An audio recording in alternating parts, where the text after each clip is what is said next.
পুৱতিনিশা ডিগবৈত ভয়ংকৰ অগ্নিকাণ্ড ডিগবৈৰ ইটাভাটাৰ সুৰভি কৰ খাউণ্ডৰ বাসগৃহ সম্পূৰ্ণৰূপে ভস্মীভূত ডিগবৈ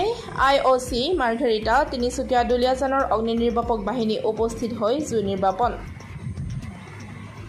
বৈদ্যুতিক শ্বৰ্ট চাৰ্কিটৰ ফলতে অগ্নিকাণ্ডৰ সূত্ৰপাত ঘটে এটা পোহনীয়া কুকুৰ জুইত মৃত্যু ঘটাৰ লগতে সুৰভি কৰ খাউণ্ডৰ হাতত আৰু পিঠিত সামান্য আঘাতপ্ৰাপ্ত হয় কেইবা লক্ষাধিক মূল্যৰ সামগ্ৰী জুইত জাহ যায়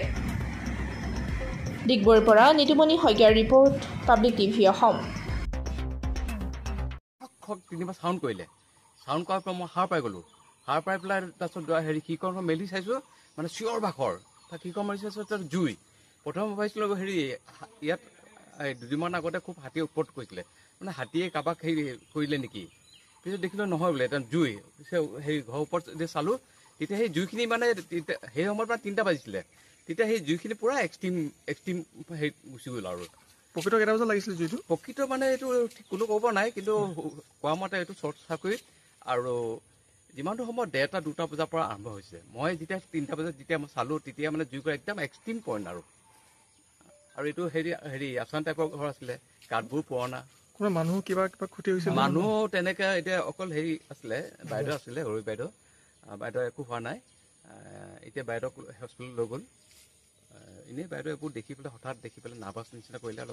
অলপ ভম ভম কৰাৰ কাৰণে আমাৰ ৰাইজে হস্পিটেলত লৈ গ'ল এতিয়া আৰু 3টা 10-15 মিনিটত ফায়াৰ ব্ৰিগেডৰ মানুহ আহিলে ফায়াৰ ব্ৰিগেডে বাকী জুইখিনি গোটেইখিনি কৰি পেলাই 3 ঘণ্টামান লাগিলে জুইখিনি মানে কণ্ট্ৰল কৰিবৰ কাৰণে বিশেষ আৰুতো আমি কি এইটো নাজানো মানে কালি